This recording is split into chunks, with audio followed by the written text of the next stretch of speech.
What if Naruto has an Uchiha? Let's go. Now for the story to make sense at all, we have to make one assumption. Naruto is obviously an Uchiha, so he has to have the genes. For that to happen, Minato will be an Uchiha. Now that only makes Naruto a half Uchiha, being half Uchiha and half Uzumaki, with of course Kushina being Naruto's mother, which is an Uzumaki. Now I'm going to keep it this way and not make both of his parents Uchiha, because it makes sense for the whole Nine-Tails thing later on, but it just makes sense to have Naruto inherit his mother's chakra and some other stuff, which will just make sense later on in the series. Now, the night of Naruto's birth, also known as the attack of the Nine-Tailed Beast on Konoha, stays pretty much the same as in canon. However, Minato is slightly stronger in this timeline. Because we don't know the effects of the Namikaze genes on chakra capabilities, jutsus, and so on, I'm gonna assume that the Uchiha are stronger than the Namikaze, which I think is fair to say. So I'm gonna say, obviously, Minato has black hair, as all Uchihas do, but he is also just stronger, and known as the Black Flash of Konoha. At least during his war times, that is. Meaning he deals with the Masked Man, naming himself Madara Uchiha, but truthfully being Obito much quicker than in canon, and then moves on to the Fox himself. But this fight is still a hard one. It's the Nine-Tailed Beast, the strongest one of them all, and Minato is single-handedly taking him on.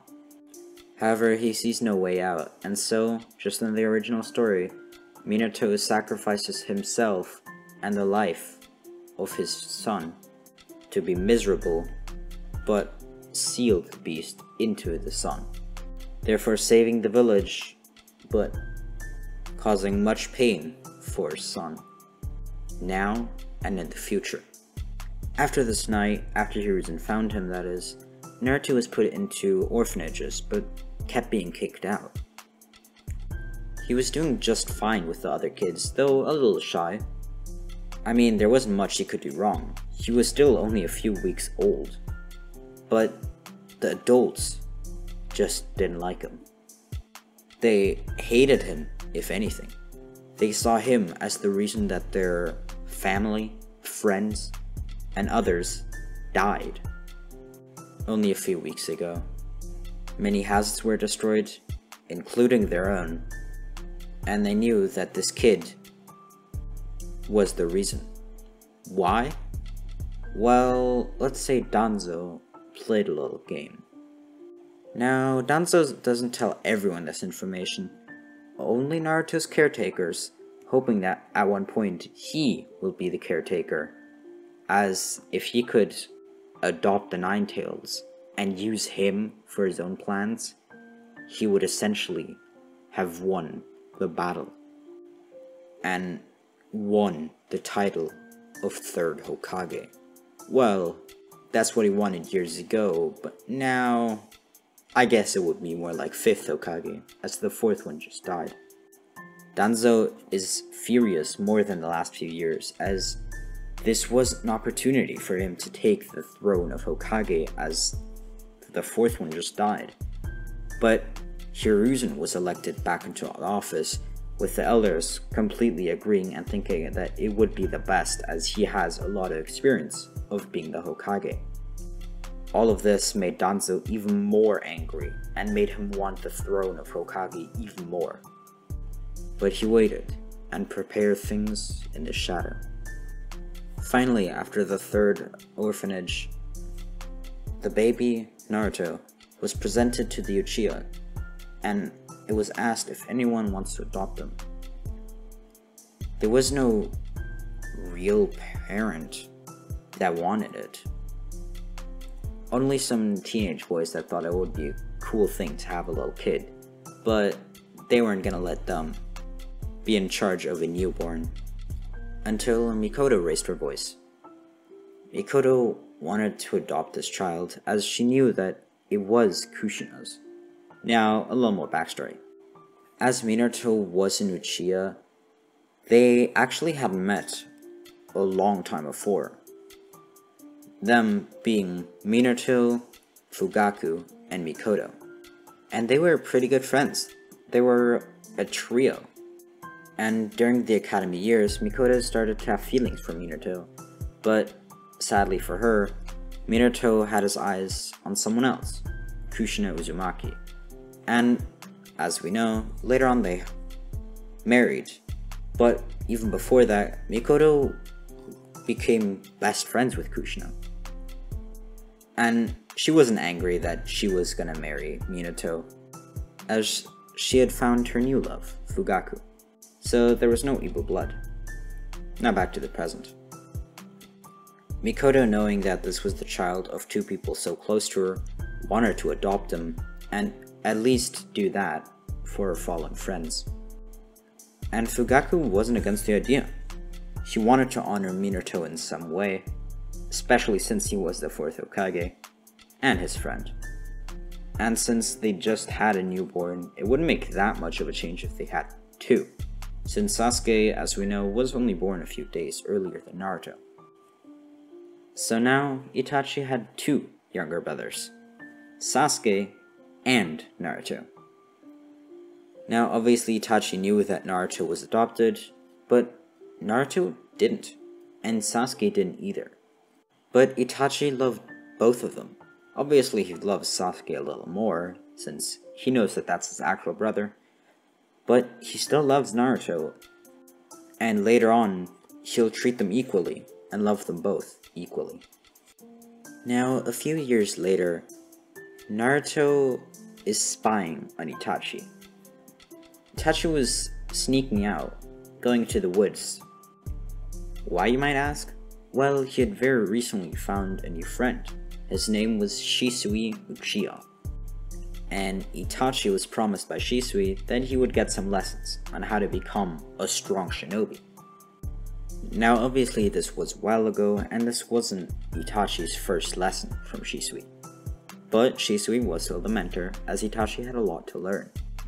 But Shisui, of course having incredible abilities, noticed that Naruto was hiding behind a tree. So he asked, "Is that your little brother?" Itachi didn't know what he was talking about, but then Naruto walked out from behind the tree, and was shocked. It was kinda weird that his really young brother was so good at hiding already. They both laughed it off, but Naruto didn't find it funny. He wanted to become a shinobi, is what he told them. And then Shisui didn't budge an eye, and asked him if he wanted to learn how to throw shuriken and kunai like a real shinobi, even going into a squatting position to be on equal eye level with Naruto. Naruto already adored Shisui, and now got a few shuriken put in his hand, and Shisui kinda explained how to use the technique to throw shuriken, obviously just in a straight line, not any jumping 360 kind of stuff that Itachi was learning how to do. However, Naruto had a lot of fun with it, and at the end of the day, he managed to stick 2 shuriken in the tree that he was aiming at, which isn't a bad feat, since he was incredibly young. So, Itachi and Naruto went to the woods every day from that on. And Naruto got much better, pretty quick actually. He stuck 5 shuriken to the tree on the next day, then 10. Then he stuck about 10% of what he threw, and had to get them back to actually be able to throw more. And then, only 3 weeks later, he stuck every shuriken to the tree that he threw. Obviously not well aimed, but it was something. And Shisui saw his potential, and their friendship grew tighter and tighter. Now, about a half year later, Naruto and Itachi are still training every day, but Sasuke is getting a little jealous, as he kind of knows what Naruto is doing, and knows that he's becoming a shinobi faster than him. And they've always had a little bit of a rivalry, even though they love each other. Of course, they're brothers. But they still want to be better than each other, if that makes sense. But Naruto kind of inherited Shisui's kindness, so instead of bragging about his strength, he gives Sasuke some of the shuriken that he borrowed from Shisui, and explains how to throw them, and then they have fun together. Naruto, Sasuke, and Itachi are truly lovely brothers. Now, the three brothers of the Uchiha, Sasuke, Itachi, and Naruto, were happy at the time, but were about to face challenges that they couldn't even imagine. Over the coming months and years, tensions between the Uchiha and Konoha itself started to rise more and more.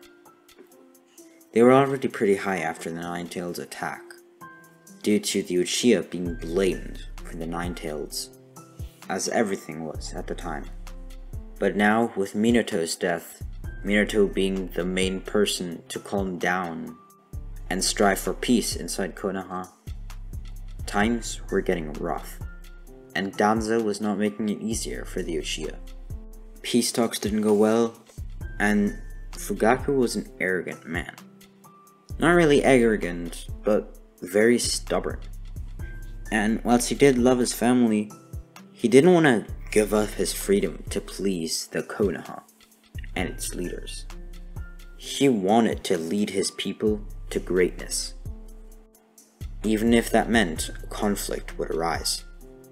And even though it would be them against the entire village, it's not as bad as it sounds.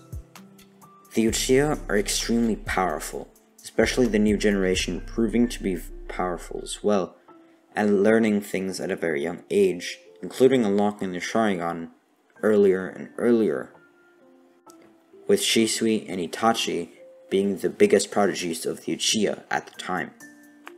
Itachi has now also gotten his Sharingan from a mission that he did where both of his teammates died. This being both of his Genin teammates, but still, he did unlock their Sharingan from that. Now, before we move to some action, it is important to notice that Naruto isn't quite normal. Yes, he is an Uchiha, obviously, that's the name of the story, but the Kurama inside him is a little bit different. He doesn't have the evil side, he has all of it. Which might sound bad at first. It's twice as much Kurama, more Nine-Tails, but the other half that he now gets is happy.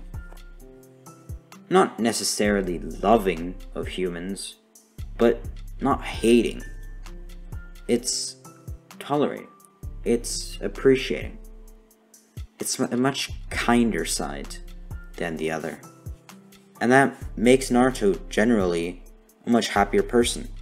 And Kurama also allows Naruto to actually use his chakra, which makes Naruto quite a prodigy as well. As in the original, the biggest thing obstructing Naruto's path to becoming a really good shinobi was Kurama obstructing his chakra. And that was the main thing why he didn't do so well in the academy and the clone jutsu and all that stuff.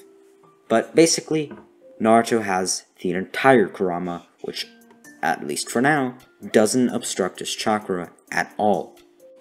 And Naruto has gotten a few visions of Kurama.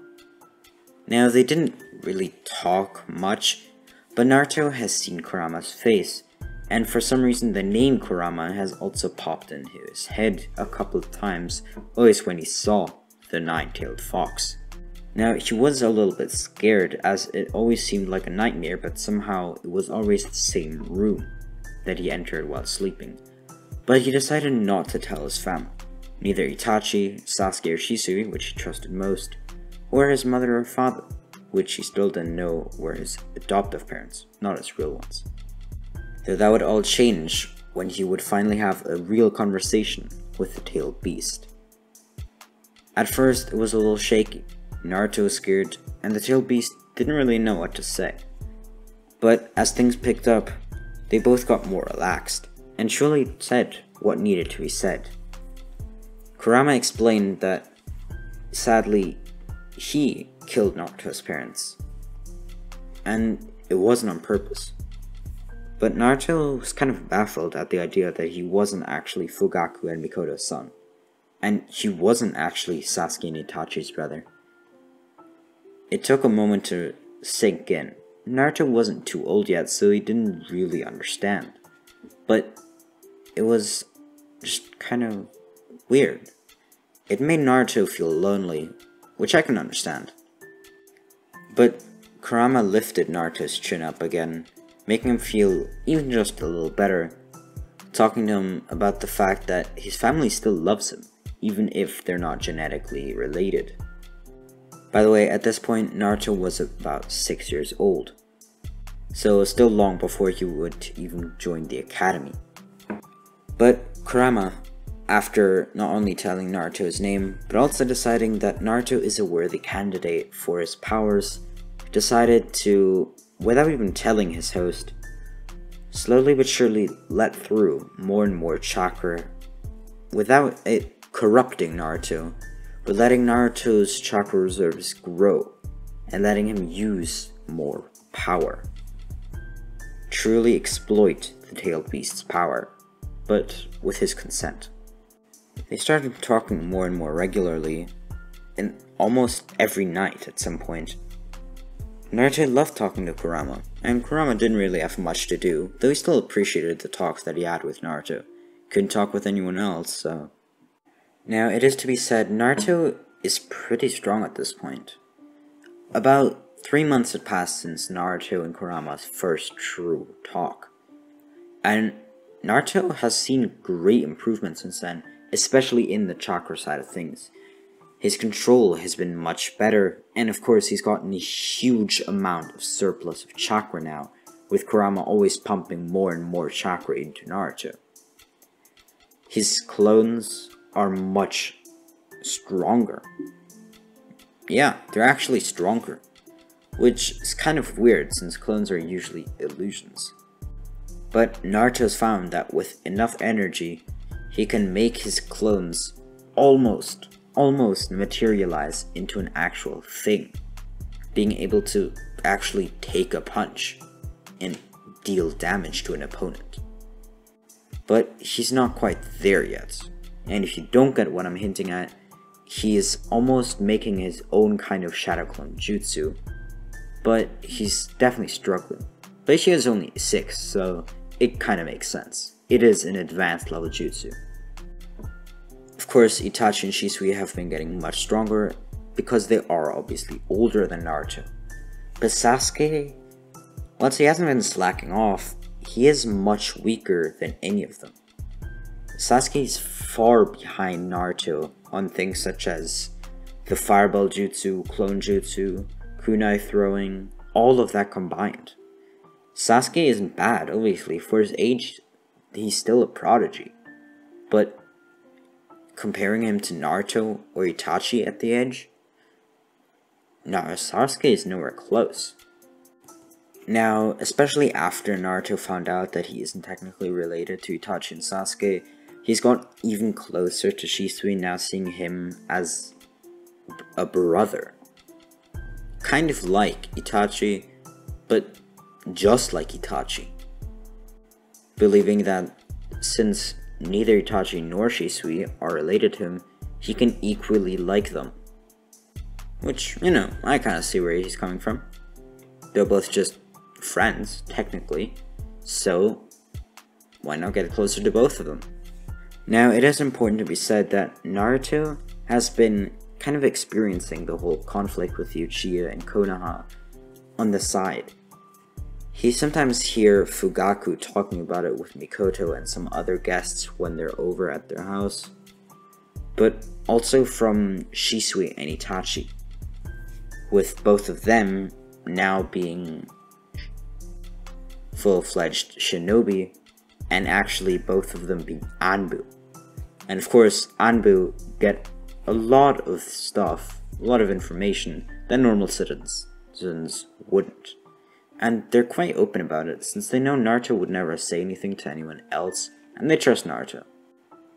And I mean, there's nothing crazy that they know that they could tell Naruto that would like mess something up. So it's not bad.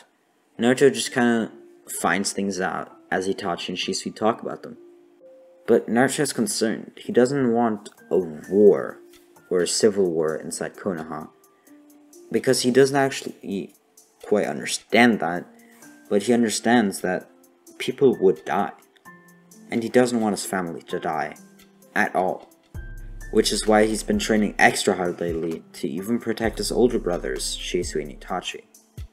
Now realistically, that would never happen. They're both much stronger than Naruto. But in his mind, he wants to. Shisui, who is still both Itachi and Naruto's mentor, now changed up Naruto's training regimen. Before, he was kind of free to do whatever he wanted. Obviously, he still got guidance by Shisui, but if he wanted to practice his jutsu, he was allowed to. If he wanted to practice his physical abilities, his taijutsu, whatever, he was allowed to.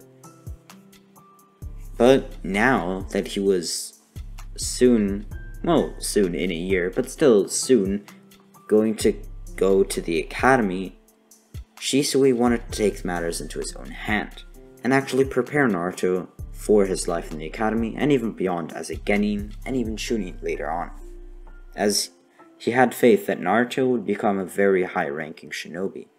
He saw much potential in him, and even at his young age, he was very talented. It was a brutal training, and for the first time ever, Naruto actually learned Taijutsu Techniques. These were techniques that Shisui used regularly in the Anbu, actual martial arts, not just randomly kicking and punching the air or a tree, but actually learning techniques, certain movements to block, dodge, and annihilate the opponent. Now, first Naruto did this normally, like any of us would, without any kind of chakra. But then, without Shisui telling him to, he started to implement his chakra. He got more friction on the ground, allowing him to stop and speed up faster by using chakra in his feet, which what he learned in tree walking and water walking. He was also able to jump higher and do crazy maneuvers by using his chakra in his legs, and pushing off the ground with much greater force. Now, one day, whilst Naruto and Shisui were sparring, only using their martial arts, no chakra at all, and no weapons, Itachi slowly walked over. He was crying, and Shisui stopped the sparring match. He asked Itachi if he wanted to talk, and they both agreed, and they used an Anbu ability which Naruto didn't understand, the body flicker, to seemingly teleport. There, Itachi explained his worries about a recent mission where he had to kill someone, but not only that, he was worried about the recent developments in Konoha, and so on and so forth. The mission was just an opening for all those emotions to dwell up, as Itachi always tried to suppress his emotions to be the best Anbu, the best shinobi he could. And after having been gone for over 5 minutes, Naruto was getting worried, and he started crying, and crying, and crying, and he was worried. He started to think, what if something happened? What if things were really now starting to get worse and worse? And then he fell asleep. He cried so much that his body stopped working. But without talking to Kurama, as he usually would if he loses consciousness, he suddenly woke up again. The sun still in the same position, the trees even looking the exact same, so no time seemed to have passed at all. They were still the same kids playing on the river, so mere minutes could have passed, perhaps even less. And somehow, Naruto could look into the river perfectly. It was crystal clear, and he could even see his own reflection 100 meters away. But when he looked at his face, there was something off about it. His eyes, they were red. They were a Sharingan. Now, Naruto had unlocked the secret power. Well, not quite secret, but the incredibly powerful power. The amazing eyesight of the Uchiha. The eye of the Sharingan. Shisui and even Itachi helped Naruto train his Sharingan, And Naruto does actually end up mastering the Sharingan, including its 3 Tomoe stage, in a time faster than Itachi did himself. Naruto learns incredibly quickly, and learns to control his emotions to a degree, so that he's able to tap into the power of the 3 Tomoe. Now, that gives him much better odds in a sparring match, even if Shisui did now start using his own Sharingan in their sparring matches as well, as before he held back and didn't quite do that since he thought that was kind of, you know, not quite fair. But now since they both have a Sharingan, Naruto is even more amazed by Shisui's incredible powers, including his visual ones. Now, quite some time passes, but eventually, we see ourselves in the time when Danzo Shimura tries to kill Shisui and manages to take one of his eyes. Luckily, Naruto and Itachi get to the rescue. Naruto helps Shisui get away with his injury, now that he's bleeding from his eye. Meanwhile, Itachi was trying his best to hold off Danzo and his men, though would later retreat as well, as he didn't want to fight all of them combined, as they would likely also get backup. And then, for any shinobi, it would be game over. Now, whilst Itachi is still occupied fighting Danzo and his subordinates, Shisui decides to do something unimaginable.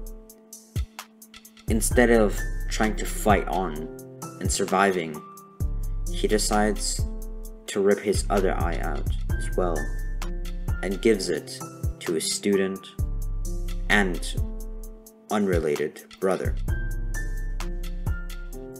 Almost adopted, you could say. Naruto receives the eye of Shisui and is told that after Shisui dies, he's supposed to implant it in his own eye. Naruto somehow believes that this is a joke.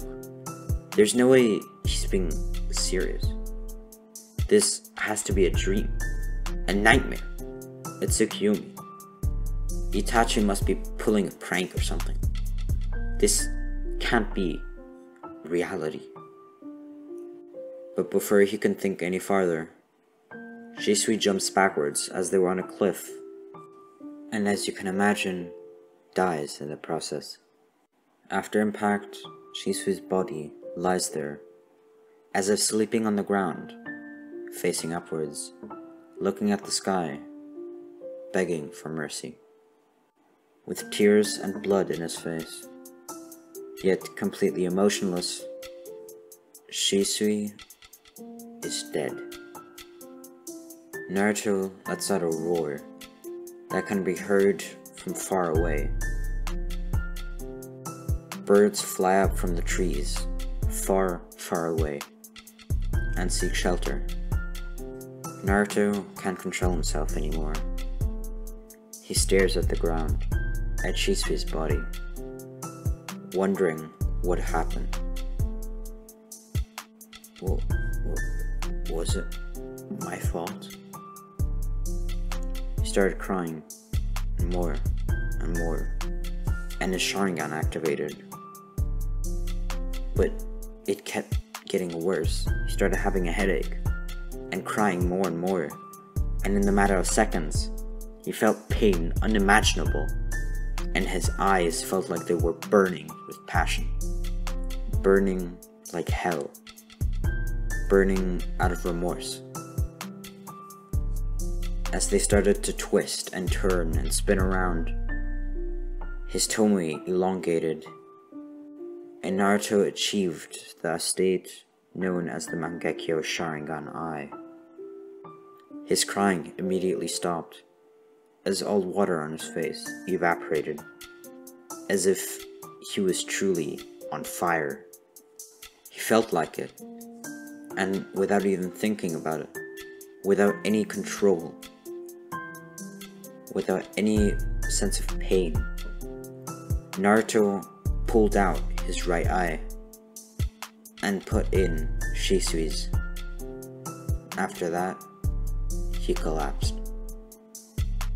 He's found by Itachi, and then woke up when Itachi started crying, looking down at the canyon with Shisui in it. Itachi was staring at Shisui's lifeless body, just like Naruto had only minutes prior, and all the emotions started to get back to Naruto. Suddenly, he felt normal again. Normal as in he felt in control of his own body, but still mourning over his dead friend and teacher. Itachi's eyes seemed to have a similar thing happen to them as Naruto's did, and now Itachi stopped crying as well. But his tears didn't evaporate like Naruto's. They just go wiped away, just like the emotions in Itachi's face. He returned back with a smile and decided, "Let's go home, Naruto." Naruto started crying once more, but decided and agreed. Staring at his body would not make him come back to life. And if somehow Itachi found the will to smile, then Naruto would try his best to do that as well. Their wounds slowly healed, wounds being the mental ones. The image imprinted in their head of Shisui's body. They started to train with their new eyes, the Mangekyo, that is. They both had it in both of their eyes, just that Naruto had a special one in his right eye, Shisui's, and he kept that one dear to him. It was the one and only thing he had, physically that is, of Shisui. But little did he know that over the time, he had grown to what Shisui could only ask for as a student. Now, after a very short time of training with their new eyes, they realized that there was massive backlash from using it. They realized there was an ability, the Amaterasu. Now, Naruto did have it, but Itachi's was much, much more powerful. Now obviously they didn't use it against each other, as they found out that it was a fire that would never extinguish, and was incredibly powerful. But they trained with that a little bit, but Itachi's eyes started to bleed, and so did Naruto's left one. And when it got really worse, really bad, they even had temporary blindness. Though that was only for a few minutes, right after training. So they decided to completely abandon that kind of training and to completely stop and only use it in actual fights when they truly needed to, as it would be their ace up their sleeve. Last minute possibility to win a battle. Now, probably the immediate question would be, why didn't they just switch their eyes and both get Eternal Mangekyo Sharingans, the most powerful eye they could? But, well, I'm gonna explain it more in the future. But for now, just know they didn't do that. Purposefully. They didn't. Now we skip ahead quite a lot, almost a year. Now during this period, a lot of things had happened, including Naruto, Sasuke, and Itachi all finding out that, well, Naruto is not technically part of their family. Now, Itachi did actually know that Sasuke was, well, his real brother, and Naruto wasn't. But Sasuke and Naruto didn't. So it was a huge shock, and Naruto was incredibly sad for a month. He didn't want to train with Itachi, didn't want to play with Sasuke, and she barely stayed at the house. But with time, him and Mikoto talked a lot about Naruto's real parents, since she knew them very well. She talked about Minato and how wonderful he was, and how he was the 4th Hokage as well.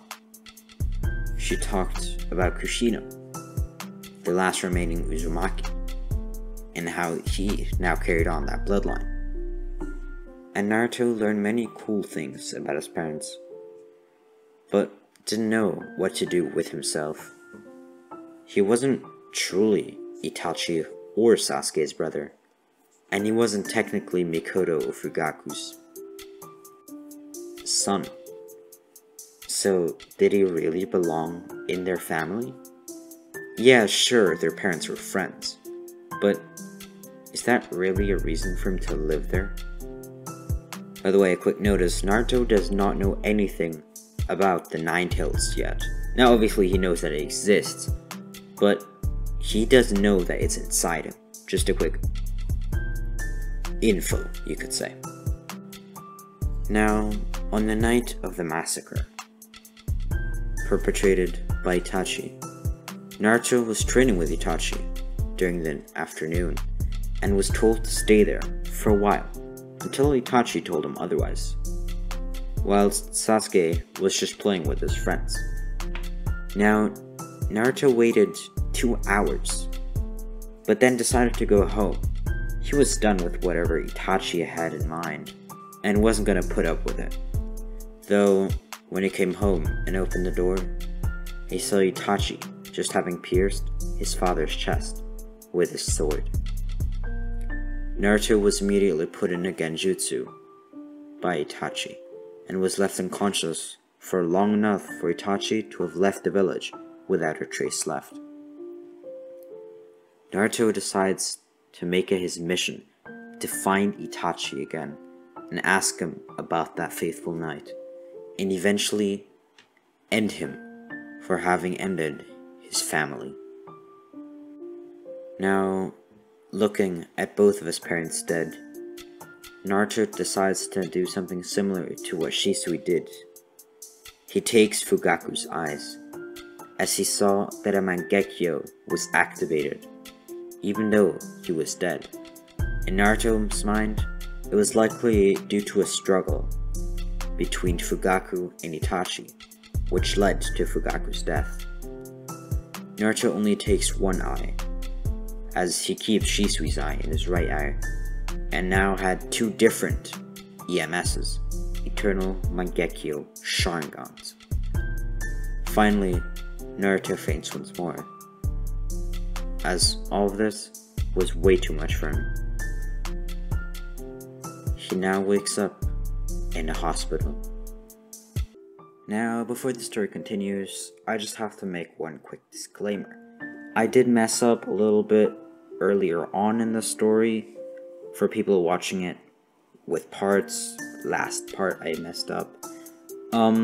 Because I said that Kurama and Naruto have never talked, and Naruto doesn't even know about Kurama. But that's just not true. They did talk, and Naruto is using some of Kurama's chakra. So I messed up on that one. Sorry guys, that was my bad. Good thing that you guys pointed it out to me, but luckily it didn't impact the story too much yet, so it should be fine. But thank you for letting me know in the comments. If anything else happens like that, please let me know, and I'll make sure to change it the best I can. Now, let's continue with the story. So basically, in conclusion, yes, Naruto and Kurama have talked, and Naruto is using some of Kurama's chakra. Hope you didn't get confused with what I said before that. Now, let's continue with the actual story. Naruto now wakes up in a hospital. Naruto is laying in a white bed in a white room with white bed sheets. The only thing not white in this room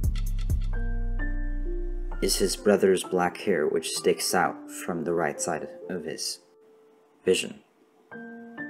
Obviously, there's his body attached to the hair as well. But it's not Itachi, it's Sasuke. And he's asleep, perhaps unconscious. Who knows? But before Naruto has even time to think about what had happened, Hiruzen enters the room. "Aw, you're finally awake, Naruto. I'm truly sorry for what you witnessed.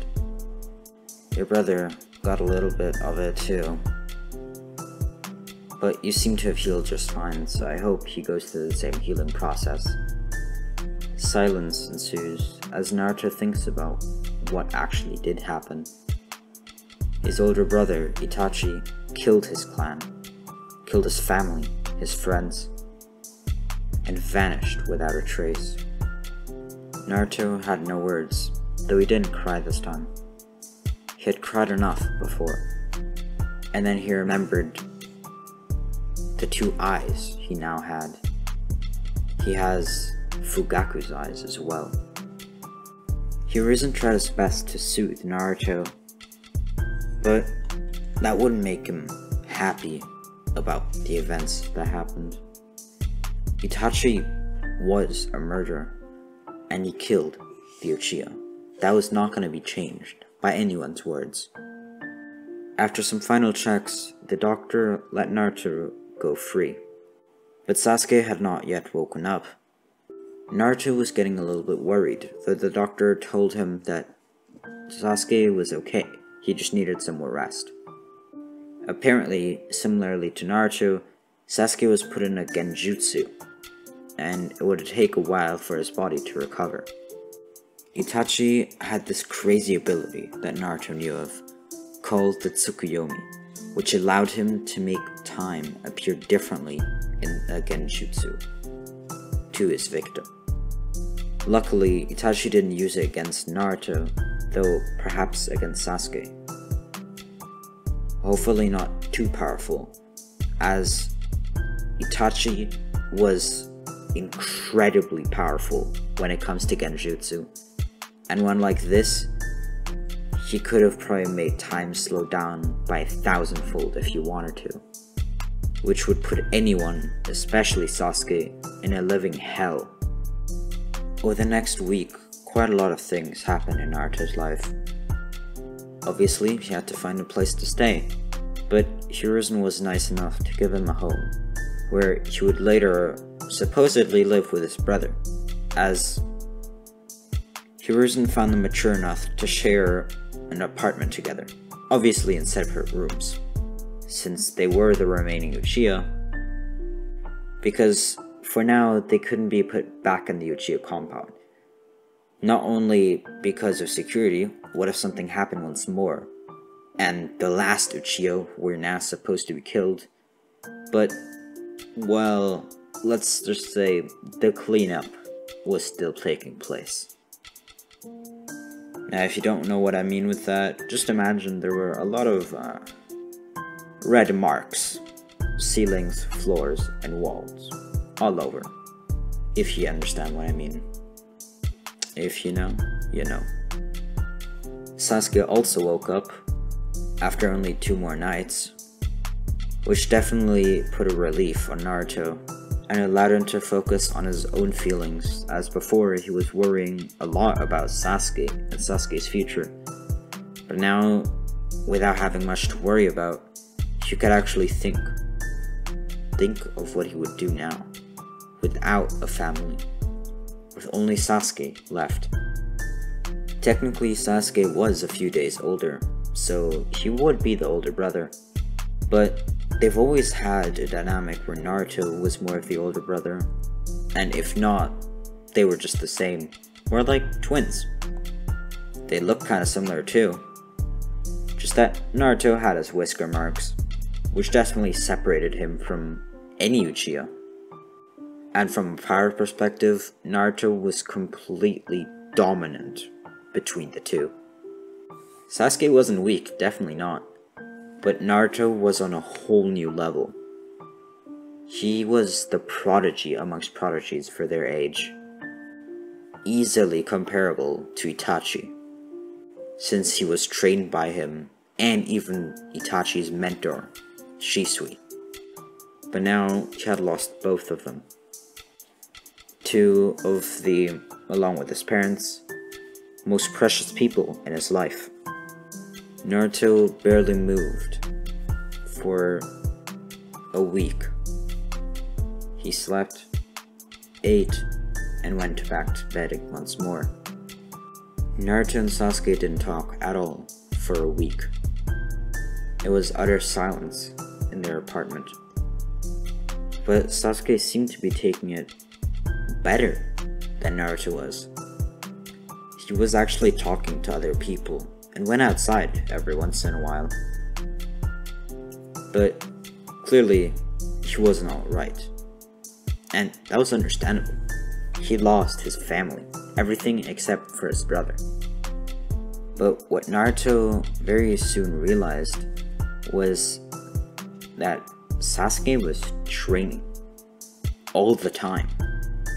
Even inside the apartment, Sasuke was keeping himself fit, doing push-ups, sit-ups, training his taijutsu, making clones even to just stand around to train his chakra, walking on the walls as if doing tree walking training, and even afterwards going to a lake to try water walking, which he did succeed in. Naruto was kind of astonished. Sasuke completely alone, without being taught by anyone, was actually getting things done very well and very fast. Naruto could sense that Sasuke's chakra output and capabilities were getting stronger and stronger by the day, and he seemed fitter too. Naruto didn't yet understand why. Sasuke had never really trained hard, and in a time like this, what's the point? But to be fair, Naruto himself wasn't slacking off either. He talked quite a lot with Kurama, but that was only after 3 days of complete silence. Naruto truly didn't talk to anyone, not even Kurama. But then he started opening up to Kurama, which really helped him. He talked about everything. Anything he could even think of. He said many times, hundreds of times, that it was his fault. He should have helped his parents, helped his friends, helped the other Uchiha. He should have stopped his brother. He could have tried to fight him. He could have tried to do anything. And if not even any of those, he could have at least tried to help his brother. Sasuke almost ended up in a coma because Naruto didn't do anything. But Kurama, even as wise as he is, didn't argue with any of that. He knew that even if he tried to talk Naruto out of it, making him feel better wouldn't cut it. Naruto would have to do this alone. Naruto would have to deal with his issues, with his past, but also with his future, alone. And so he did. Over a few weeks, Naruto finally had a smile on his face for the first time. It was while talking to Kurama. Kurama told Naruto a lot of stories about his real parents during that time, which at first he didn't know if it was a good idea, but Naruto asked for it. Naruto wanted to find out more about his parents now that his adoptive ones died. And after hearing the story of how Minato and Kushina fell in love for the millionth time, Naruto had a smile on his face. He was truly smiling. Kurama almost burst into tears after finally seeing Naruto smile once more. He thought that Naruto would become depressed, but at least now he smiled. At least he seemed to be managing. And Naruto started talking, bit by bit, to more and more people. First to Hiruzen, then to some people that just randomly met him on the streets, and then he started going out more as well. And yeah, he talked with Sasuke as well. Not about the incident, but about other things. And a big topic was what they were going to do in the future, as they had a lot of freedom. And whilst they both wanted to confront Itachi in some way, even if their imagination was quite different, they both wanted to go to the Ninja Academy as well. They wanted to train to become Shinobi of the Leaf, as it would be a big step for both of them to get closer to Itachi.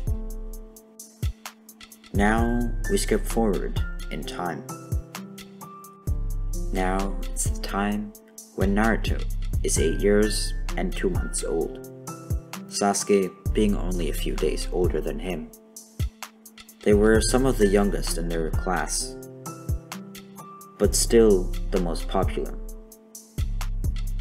It's now the first day of the academy for them, and whilst they have no parent to send them off to school, they went together, ready for their shinobi life to begin. Now, just having begun their shinobi life, neither Naruto nor Sasuke faced many troubles. They were both far ahead of the class in terms of physical and mental capabilities. Their knowledge of the world was far superior to their classmates, of course with exceptions such as Shikamaru, who's easily the smartest kid in the class. But physically speaking, no one could even imagine themselves beating Naruto, not even Sasuke, who was significantly weaker. But now, after having trained a bunch every day, well, let's say he did get a power boost. However, there are still some people that are cocky enough to try to take him on, such as Kiba, who's quote-unquote Sasuke's rival. Though, in honesty, Kiba is weak in all aspects.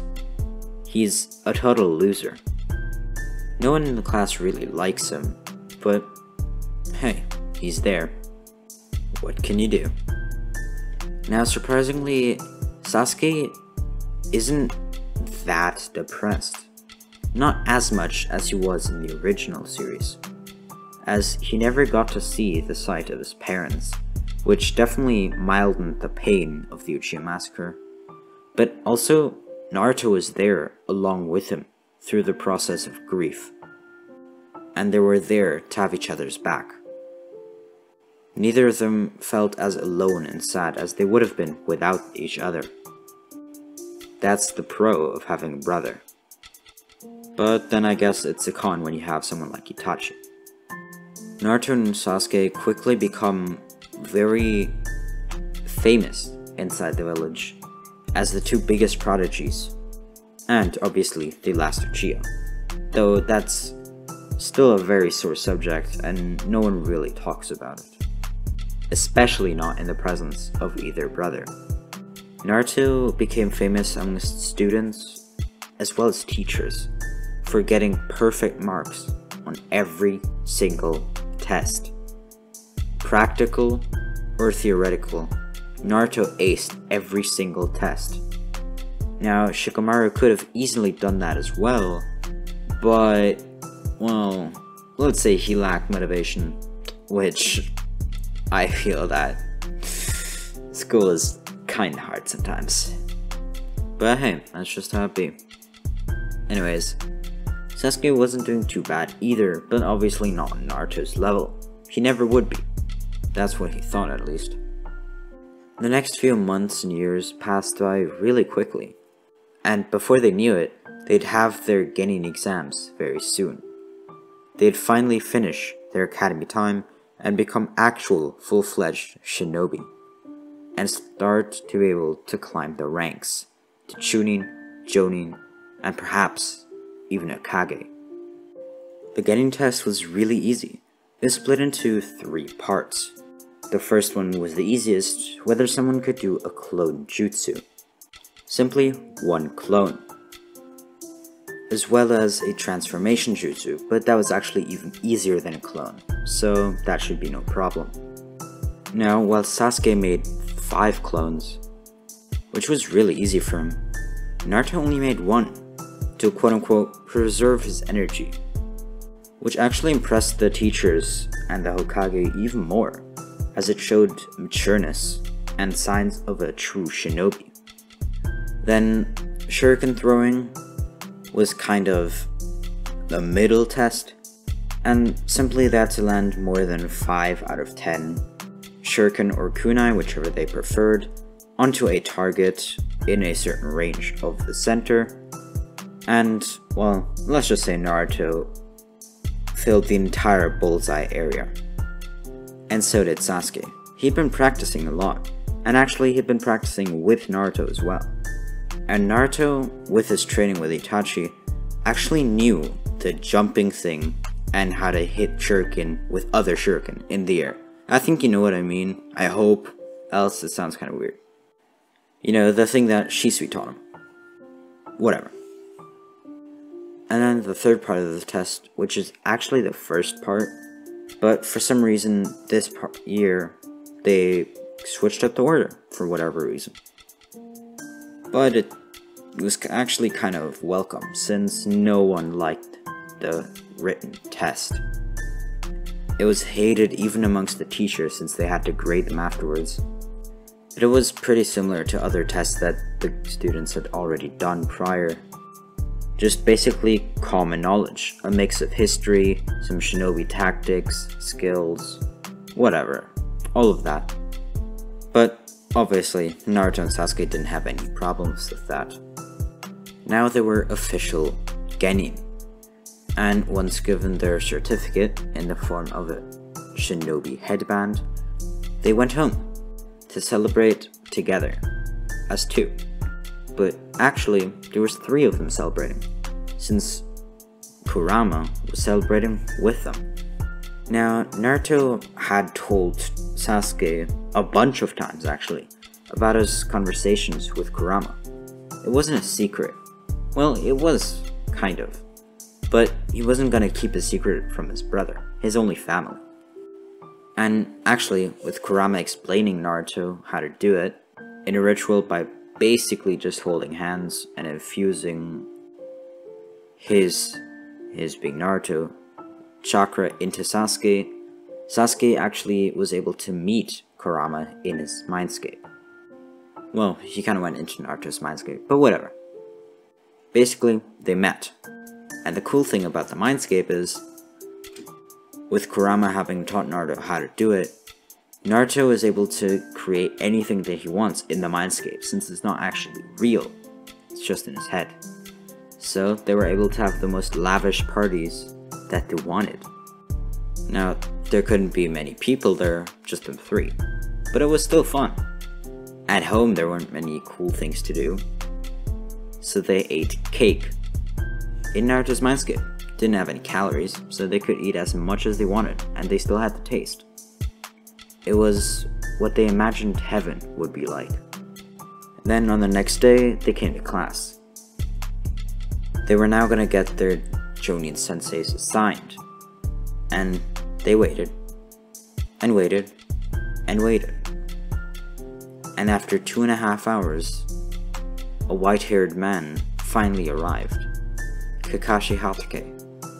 Sakura, which was the only one in the room, along with Sasuke and Naruto, that were also still left, were now told to get to the roof by Kakashi, and then he already disappeared. After 2.5 hours of waiting, Kakashi disappeared in 3 seconds. They were already loving their new teacher. And the brothers that they are, the 2 Uchiha boys, had a rivalry, so they raced each other to the roof, where they actually arrived not too long after Kakashi did, which truly blew his mind. They were at speeds that were honestly bordering some low-level Anbus, which might not sound good, but low-level Anbu is higher than Chunin. And these kids just finished their academy. By the way, Naruto didn't try hard on this race, so Sasuke and Naruto arrived at pretty much the same time on the roof. And after 30 more seconds of waiting, Sakura arrived there as well, using the normal stairs. They introduced each other. But Naruto already had an opinion on Kakashi, not just because of, well, him being 2.5 hours late, and then him making them come to the roof first before doing anything, but Naruto actually knows Kakashi. Naruto had actually heard many things about him. He was Itachi's team leader after all, and they'd done many life-threatening missions before. And at the beginning, Itachi actually thought that Kakashi had killed an Uchiha, Obito, that is, because he had an Uchiha eye. He had the Sharingan. Though later Itachi himself said that he knew that never happened. Kakashi would have never done that. And with those words, Naruto now trusted Kakashi as well. So, long story short, both Naruto and Sasuke, during their introduction, mentioned their other brother, which they wanted to meet and talk with. But, well, talk in quotation marks. I think you know what I mean. Though Naruto did actually want to talk. But then after that, also, well, kill Itachi. You know, family tradition of the Uchihas. Basically, Kakashi told them that the day after that, they were not supposed to eat at all. Until they did their training exercise, that is, to actually become full-fledged genin. They were really annoyed at this since they thought they'd already passed all kinds of tests, but they were told that this was truly the last one, so they had to pass it. It was known as the Bell Test, and Kurama had a lot of information on it.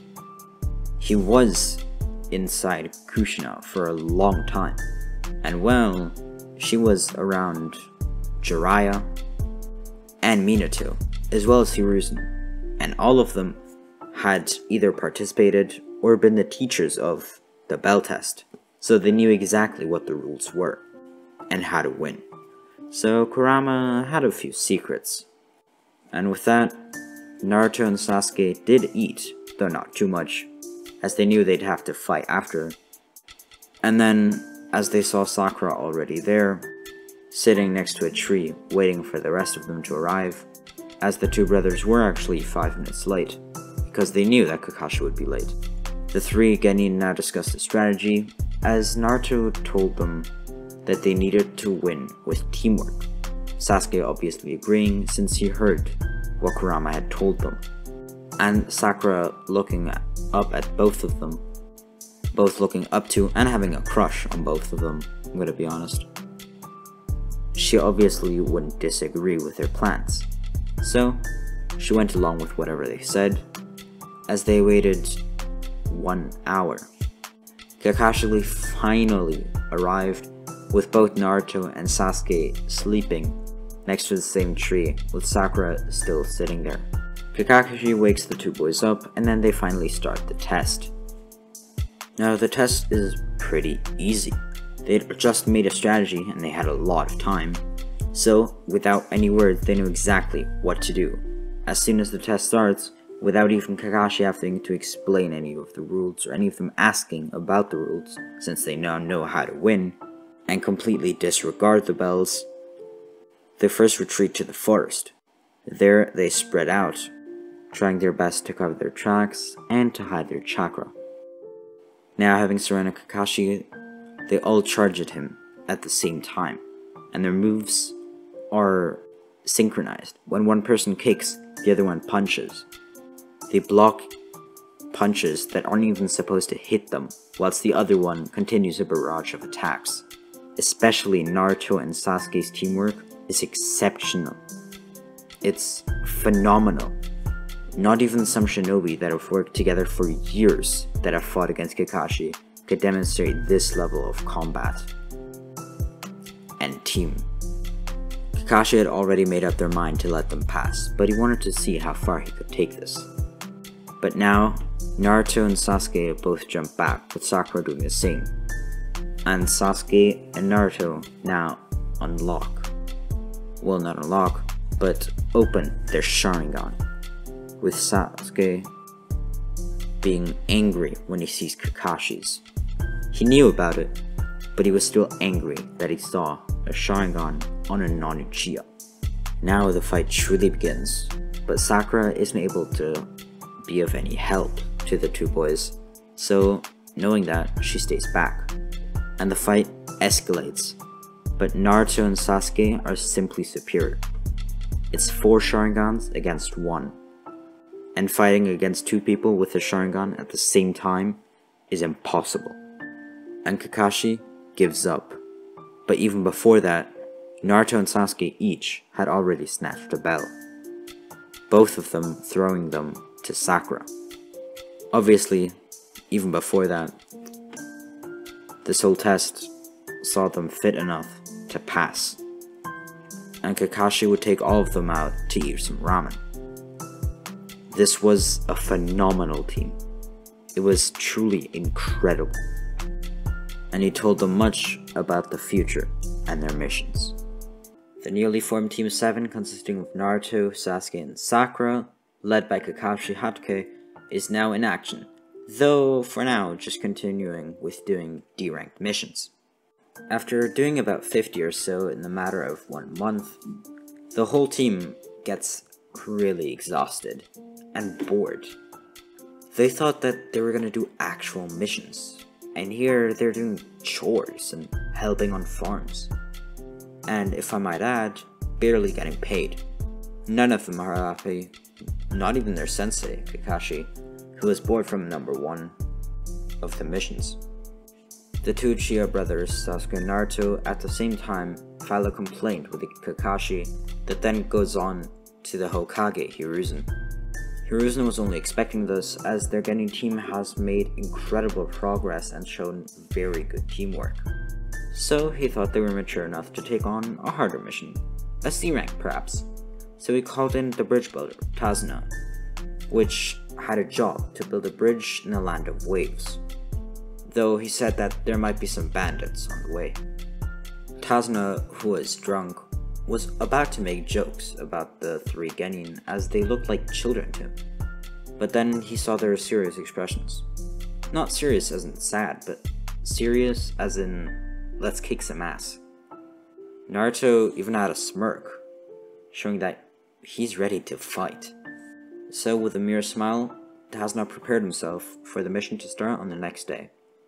Together the team left Konoha, and then on the way, whilst using the diamond formation to keep their target, Tazuna, in the center, with all 3 Genin on the top, west and east side, with Kakashi at the very back, they encountered a puddle of water, which was strange. It hadn't rained for days, actually a week even, and everything else was dry. It was pretty warm right now, so how could there be a puddle of water? But before Sakura could connect the dots, Naruto jumped to her rescue, as he already saw what was about to happen. He saw through the whole genjutsu, and so he, as well as Sasuke taking the other one, both fought the demon brothers. Though at first very startled, Sakura wasn't just standing around. She fought as well.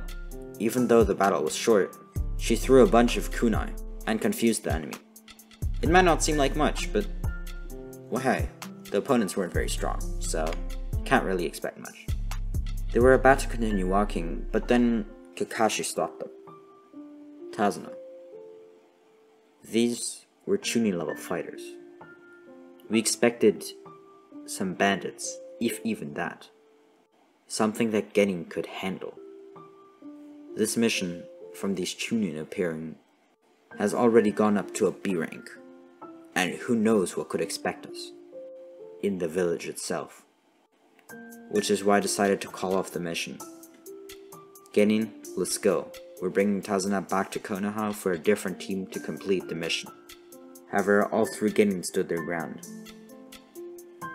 Kakashi-sensei, if I might, Sakura started. Well, I think what she's trying to say is, Naruto continued, what they mean is that we're strong enough to do this mission, Sasuke completed. We can do this. We defeated them easily, and we didn't even need their help. So why can't we just finish the mission. It's much more fun like this anyways if we don't know what's expecting us. And worst case scenario, you're here, aren't you? I doubt a Jonin is gonna lose to some random shinobi, right? And you're pretty famous in Konoha, so if you lose the battle, well, I guess the rumors about you just weren't true, were they? All three of you are sure about this? Kakashi turned serious. Absolutely, they all said at the same time. Alright, let's go then. Kakashi summoned a dog, which brought the two demon brothers to Konoha. If you're asking how a single dog could drag two grown men, well, Kakashi actually used space manipulation, let's say that. Nah, I'm just kidding. In all honesty, he summoned a dog that had the ability that whatever he ate, he could actually transport with him without any problem. Now, he could also eat attacks, theoretically, but it does have some drawbacks, and you'll see it later. But for now, just imagine the dog is not too large, but it can grow and shrink in size to eat people, or whatever it wants, and then, well, diminish in size, and still transport those things. So Team 7 continued their mission, and Tazuna was a little wary now. He wasn't quite happy. The team now knew that he was kind of bullshitting them on the C rank thing. And once he saw that the kids were pretty strong, which made him feel a little better, those people that tried to just assassinate him weren't very weak. So who knows how many more of these people Gato could hire. But he wouldn't mention it for now. Until Naruto asked him. He wanted the truth of why they were being lied to. He wasn't angry. He was actually quite happy it became a fun mission, not a random C rank. He just was interested why this whole thing happened. And Tazuna explains, which I'm sure I don't need to repeat, about how the village is poor, so he wasn't able to afford it, and Gato, and all of that stuff. I'm sure you know.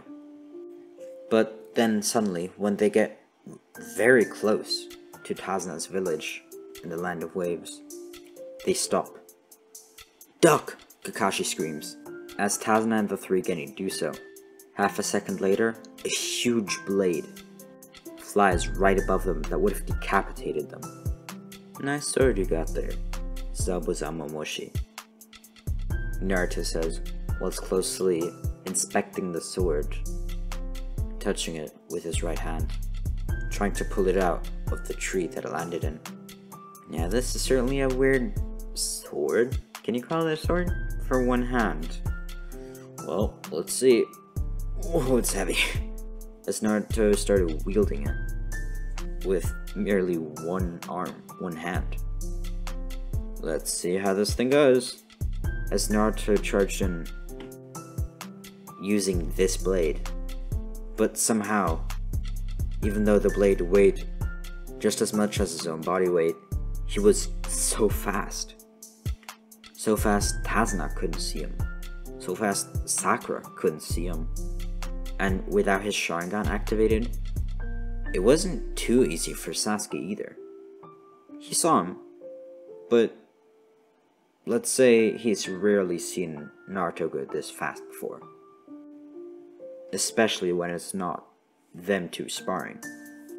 Naruto used the hilt to hit Zabuza from the back, so he didn't slice him. I just want to make that clear. Naruto is not a murderer. Well, we'll get into that some other time. He didn't kill Zabuza, let's say that. Sakura and Sasuke both take this opportunity when Zabuza is still stunned, as he now turns around to Sasuke. Meanwhile, he has two attacks coming from behind by either Genin. Sasuke is obviously faster than Sakura, so he first lands a kick to the back of Zabuza's neck, and Sakura tries to use a kunai, but Zabuza isn't weak. He sees it coming, so he body flickers away to a nearby lake. It was just in front of them, and here Zabuza would be much stronger, as he's a master of the water element. Kakashi, expecting a jutsu, turns on a Sharingan, though Naruto does the exact same, as all three of them are now doing the water dragon jutsu, which both Kakashi and Naruto are imitating from Zabuza. And whilst Zabuza and Kakashi's cancel each other out, Naruto is still there, hitting Zabuza from the side. And so Zabuza is completely outmatched, with two people doing the same jutsu as him, with him only being able to block one at a time. Sasuke doesn't waste a moment, and goes forward to kick Zabuza once more, this time down on the top of his head, like pushing Zabuza into the water from the amount of force produced by Sasuke's kick. Now, Zabuza was defeated, and Haku comes along and tries to steal a show, though we all know that Haku is working with and actually for Zabuza. And Naruto and Sasuke both realize that as well, having their Sharingan activated. They can see that Haku's heart is being fast as if he was lying. Now from the outside, you couldn't see it, but with the Sharingan, you're able to pick up on things that normal humans wouldn't be able to. And so, with none of them being as depleted of energy as in the original series, they stop Haku from taking Zabuza's body, as they ask him why he doesn't just burn the body here, like a tracking ninja normally would. Meanwhile, all four ninja are getting into a fighting stance, with Tazuna backing away from Haku slowly but surely. Haku goes for Tazuna, though Sasuke and Naruto both stop him, and both kick Haku from either side, rendering him completely unable to fight, as multiple ribs were smashed on either side by both Uchiha kicks. Naruto decides to bring Zabuza and Haku both along with him, as they're not dead yet, and they could give a lot of information about the mission as well. Kakashi now decided that this mission would be an A-rank mission, as these two were Jonin level. Zabuza would have definitely been a good match for Kakashi, meaning that he is at least Jonin level. And while Sakura was weaker, he wasn't too weak. He was also at the very minimum a Chunin, because, well, he didn't get to see much, but his speed was incredible. And he gained a lot of respect for Naruto and Sasuke, though he already had respect for Naruto, for a different reason. The rest of the mission goes pretty smoothly. They don't need to train water or tree walking, as all three of them already know. Of course the Uchiha boys know, and Sakura does as well. She saw in the academy even, that Naruto and the other Uchiha, Sasuke, are far ahead, and she wanted to compete as well. So she tried to ask Iruka what she could do, and he taught her water walking. Well, first obviously tree walking. And during their D-rank missions as a group, she perfected the skill. So they really didn't need much training, though they did a bit, and some team working exercises. Obviously not like school exercises, but like fighting strategies, that kind of stuff. And obviously some sparring with each other and with Kakashi. Not too complicated stuff, I think you can figure it out. Just some basic training. And obviously the day came when Gato and his men would arrive to try to destroy the bridge and stop its building. However, they failed miserably, when the entirety of Team 7, Kakashi, Naruto, Sasuke, and Sakura were ready to face them off. They didn't have Zabuza as in the original, but Naruto, Sasuke would suffice, and Sakura was much stronger than in the original as well.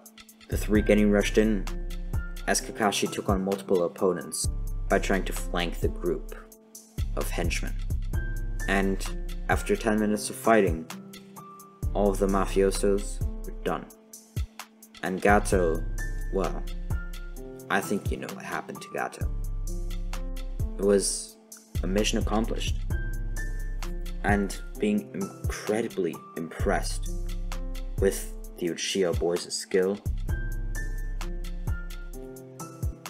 the bridge was named the Great Uchiha Bridge. Not the Naruto Bridge, the Uchiha Bridge, as most of the work was done by Naruto and Sasuke. Now they return back to Konoha as they see that the Chunin exams are about to begin.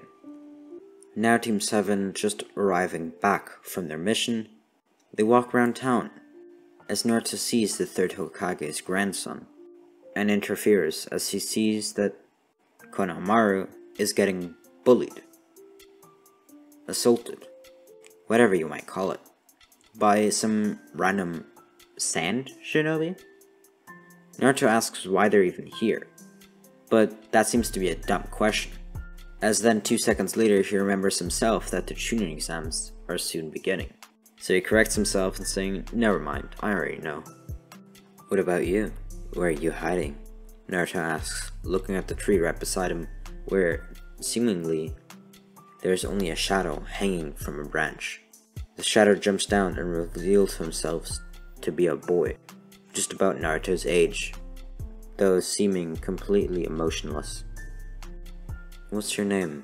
Sasuke asks, as he was standing right behind Naruto, now having caught up to him. "Gaara of the Sand. What about you?" "You certainly seem powerful." After Sasuke telling his name, their exchange is complete, and they both part ways. Konohamaru is brought back to Hiruzen's office, and Team 7 now prepares for the Chunin exams, now being formally invited by Kakashi.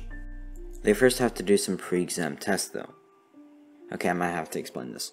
So, I don't know if you remember this, but in the original series, Team 7 had to complete some exams, some tests, before the actual Chunin exams because they were seen as unfit. Not really unfit, but, well, they'd only been genin for, well, only a few weeks now. A month, about something like that. So, well, the examiners wanted to see if they were even ready to take the exam at all. And they passed. And so did they in this What If. I mean, all of them are much stronger than in the original series, so of course they passed. And quite flawlessly, actually. And a big thing to notice is, while Sakura still likes him a lot, she isn't as attached to Sasuke as she usually would be in the original series. Just keep that in mind. So now the actual Chunin exams begin. Of course, not having their sensei to guide them through, Team 7 is still confident in their own abilities, however, and in their teamwork. So, in a triangle shape, all three of them walk through the first genjutsu that was set up as a trap before the first exam even began for the noobs, and sat in the waiting area for the written test to begin. They didn't encounter Kabuto at all, since Naruto didn't scream and wasn't as hyperactive as in the original series. So Kabuto, wanting to keep up his disguise as working for Orochimaru, didn't want to engage in any kind of conversation with Sasuke or Naruto, as it just didn't fit, well, the situation. The actual first exam now began, and with two of their team, that of course being the Uchiha boys, having Sharingan, this test was easy. Now, they were already pretty smart, but with the Sharingan, they were able to copy anyone's answer that was in their vicinity. And Naruto actually used the windows and the Sharingan to look for a reflection, to look at other people's papers that were behind him or farther in front that he couldn't see.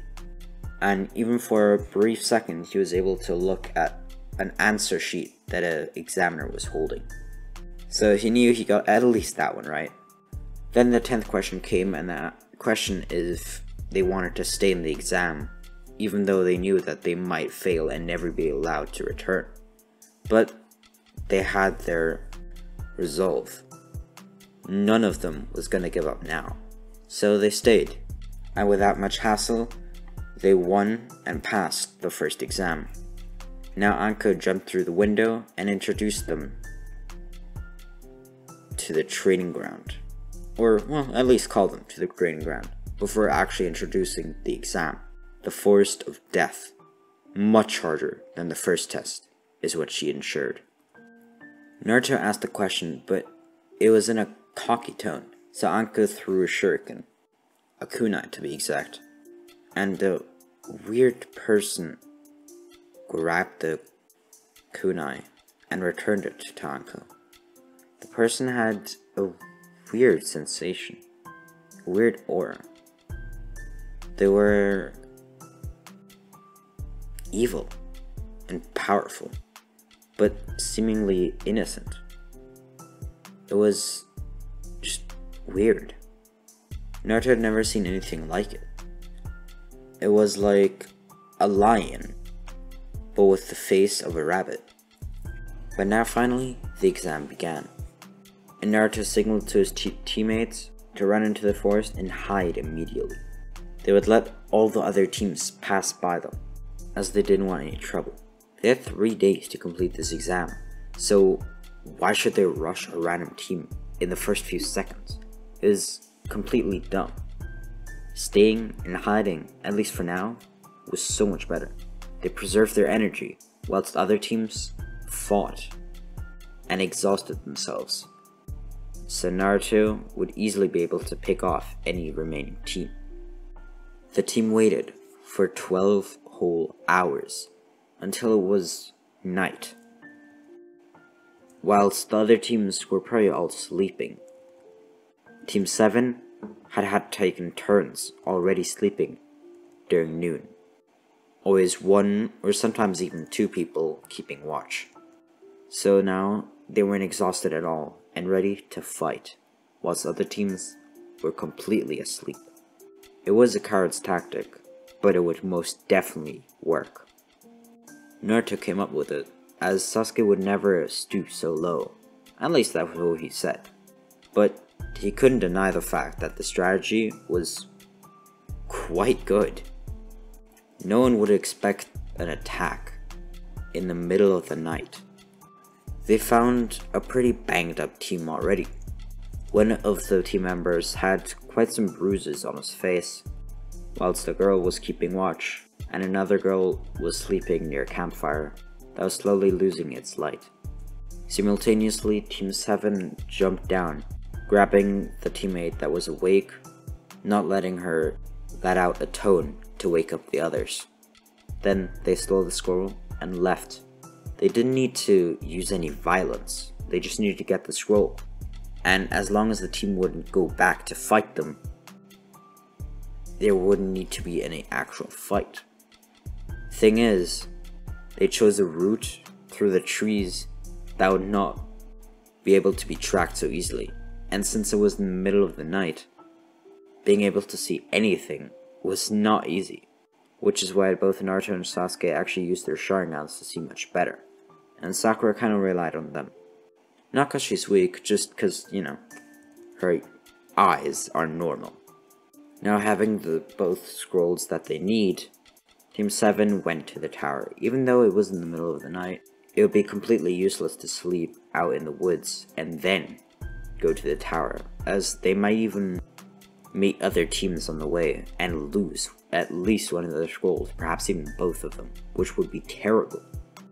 Now, believe it or not, this tactic worked quite perfectly, and Orochimaru never laid a finger on them in the second exam. He was obviously furious when he woke up the next morning and found out from some of his, let's say, agents, servants, whatever, that Team 7 had already finished the exam. But it was the truth, and Orochimaru couldn't do anything against it. At least for now. So Team 7 still had 2 days to rest before the next exam. And they went pretty fast. But they did see, and even talk a little bit, to the very first team that passed the exam. This being the team that they had already met a few days ago. The team of the Sand Village. Gaara's team. Naruto wanted to talk to Gaara, as he seemed very powerful, and perhaps even fight him. He's never had a really good rival, a really good match. Now Sasuke wasn't easy to fight against, no. But having a brother rival and a rival rival is different. At least that's what he thought. So, who knows? Maybe this was the one. But Gaara declined, saying that anyone would be way too weak for him. Naruto asked if he needs proof, readying himself for a fight. But Temari intervened, saying that it was necessary, and they would see in the next exam if Naruto is truly ready to fight any of them. Not even speaking of Gaara. But Naruto talked to Gaara, actually every few hours. It got kind of annoying. But for some reason, this person was different, and Gaara knew it. This person, this human, didn't fear Gaara at all, even though she knew exactly what Gaara was. A Jinchuriki, impersonation, and a cage for a tailed beast. This one being Shukaku, the One-Tails, an extremely aggressive and ruthless monster, which caused Gaara's murderous way of living. But Gaara knew that Naruto was different. He was similar to him. And Naruto learned of Shukaku himself that Naruto was like him. Naruto was a Jinchuriki, and of the one that Shukaku hated the most, the nine-tailed beast, Kurama. As Shukaku didn't let Gaara get any rest as he was exceptionally angry. But Naruto, and with the help of Kurama, tried his best to calm down Gaara before anything would happen. Obviously so did his siblings, but they didn't really understand anything about being a Jinchuriki. So Naruto thought that he would be the one that could relate the most to Gaara, and he was. So Gaara didn't go on any murder spree, but he wasn't exceptionally happy. And now the two nights came around, and the next exam would begin. Now there was a slight problem. There were too many people for the next exam. So they would have preliminary matches, a 1v1, and only the winner would continue to the next round. That's it, meaning only half of the remaining contestants would continue to the finals. However, once more there was an issue. They were 17 people, not 60. Not an odd number. Luckily, Kabuto, who had apparently failed the exam numerous times before, gave up and left the exam, saying that it was already hard enough, so he was going to try next year. Now it was perfect. There were 16 people, an even number, meaning that in the finals, there would be 8 people to contest for the absolute winner. So now the preliminary matches could begin. The first matchup would be Sasuke, who in this version is obviously not injured with the curse mark, or at all really, going against a random shinobi, same as he did in the original series. I actually forgot his name and I can't really bother to look it up. So obviously now without the curse mark and stronger than the original series, he absolutely bodies him, and with a few kicks the fight is over. Sasuke wins. Then we're gonna skip a few fights and we're gonna talk about, well, I must say I actually don't quite remember the order of the two fights, but I think the Gaara vs. Lee fight came first, so I'm going to talk about that first. Gaara kind of relaxed for the last few days, but at the same time, the Jinchuriki, well, the tailed beast actually, went quite nuts in the presence of Kurama. But Naruto was a very soothing person, so with Gaara being much more relaxed, the tailed beast didn't really go too crazy. And for the first time ever, Gaara actually got some sleep. So Gaara wasn't nearly as aggressive and naive as he was in the original series. And their fight went pretty normally, except, well, Lee didn't get injured at the end. Obviously he got a little banged up from their fight, and both of them actually really enjoyed the fight. Both Lee and Gaara had a great time. But at the end, Lee decided to give up as he saw that there was no point in fighting Gaara. So, without any injury, neither to his leg nor his arm, Lee escaped the fight, but still lost. And then came Naruto's fight, obviously, against Shikamaru. Sorry, not Shikamaru, Kiba, which went very easy, and, you know, if he was able to defeat him in the original series, I think you can kind of picture what happens here. Shikamaru does his usual stuff, but that doesn't matter. I don't know why I keep mistaking Kiba and Shikamaru. But yeah, Naruto sees through Kiba's disguise with her Sharingan, and it's no problem. Naruto's superior in every way possible, so that's pretty easy. Then comes Sakura's fight, and as you've noticed so far, I've kept all the same opponents and matchups, as I don't see them changing, and I don't see any reason for them changing, so Sakura goes against Ino, as she did in the original. And this one is kind of a weird one. Now, they are very close, and some would even say they're the same. But Sakura is stronger. She is stronger. And whilst it might not look it, she does have more control over his chakra, and actually more willpower to win this one. She was truly inspired by Naruto and Sasuke, who, even after the massacre of their clans, keep fighting to become stronger, and finally, well, at some point in their lives, meet their brother. So she trained as well, and she got stronger, both physically and with her chakra, and mentally. So she's gonna take the cake on this one, and actually win the fight. Now the rest of the matches aren't really important. So we skip ahead to every fan finding out who their matchup is. And Naruto sees that his matchup is Hinata's cousin, the one that defeated him quite brutally. And Naruto is dying to fight him. He wants revenge for Hinata. They've never been really that close before, but Naruto still felt really bad about how Hinata got treated in the fight. It just didn't seem right. She got attacked mentally as well as physically. And Naruto just didn't like watching it. So he wanted to return the favor to Neji, and found out that he would have a whole month to practice and rest before that came. Now at this point all the normal stuff happens. Naruto wants to train with Kakashi, but then is turned down, as obviously then he gets the stand-in teacher, Konohamaru's teacher, but has no fun in fighting, sparring, or training with him. So when he meets Jiraiya in the spa, he becomes his apprentice. Just that it's not that easy for Jiraiya to teach him stuff at this point. Naruto knows much more things, tree walking, water walking, it's easier for him.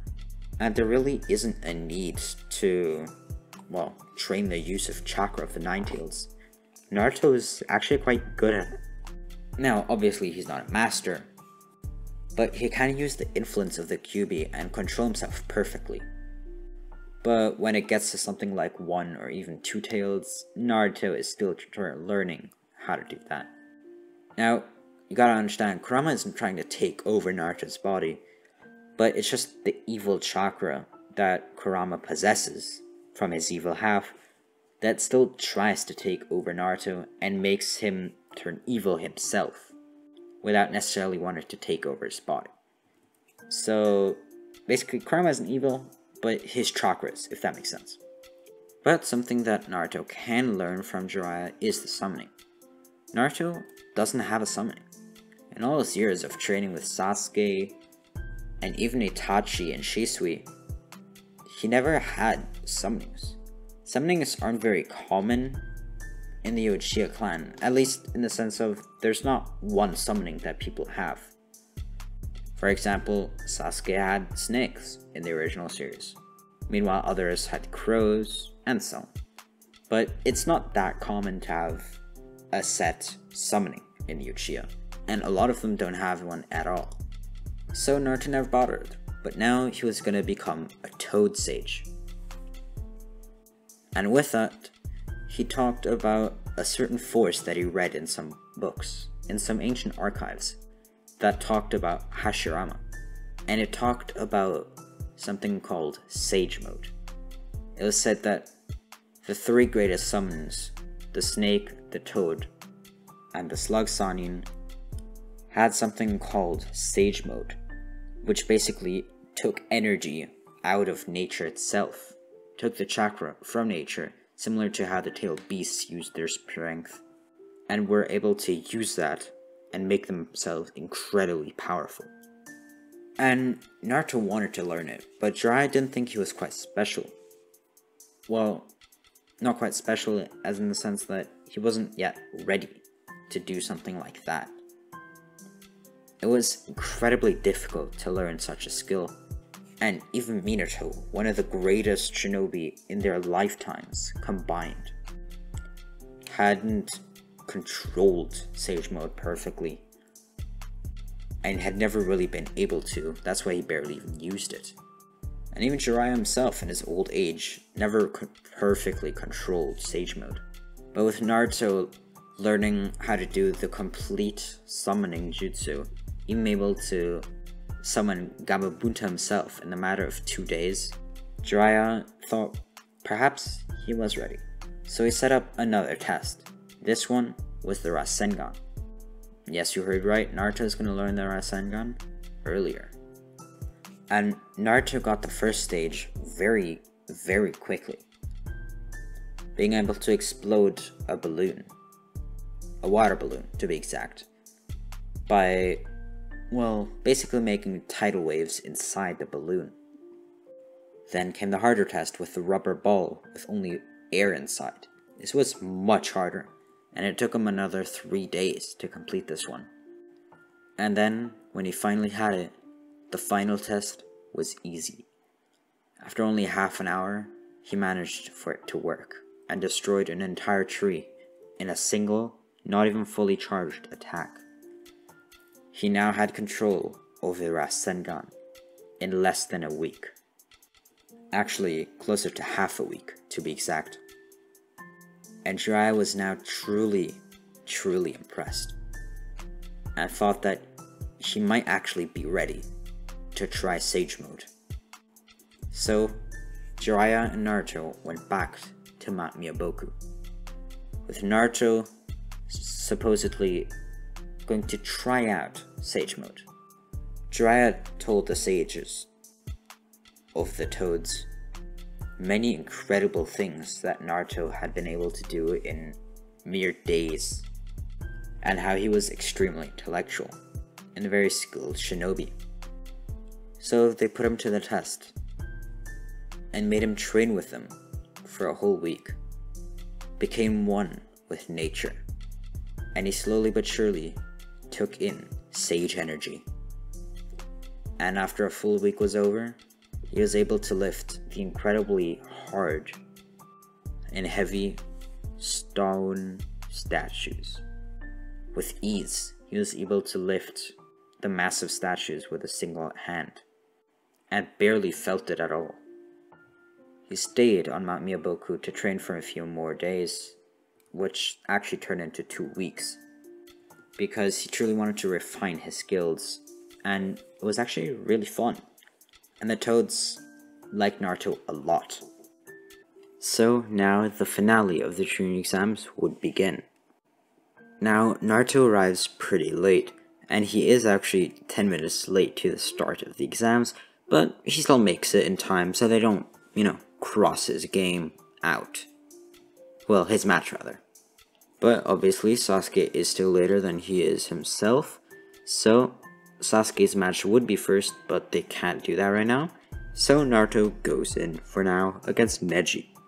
Now this match is quite easy for Naruto, because the thing is, he doesn't only have the powers of the OG series, minus the multi-shadow clone jutsu, but he has much better physical strength, more chakra, he is in tune with Kurama, he has the Sharingan and the Mangekyo Sharingan and the EMS, and now has basically complete mastery of Sage Mode.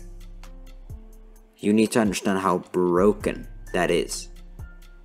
So even though a lot of us do like Neji, Neji gets sweeped here, and obviously they still talk about the whole, you have to be born powerful or whatever, but it's not really that emphasized since Naruto isn't Uchiha, and Neji knows that the Uchiha are quite strong, but he still thinks that Neji is better.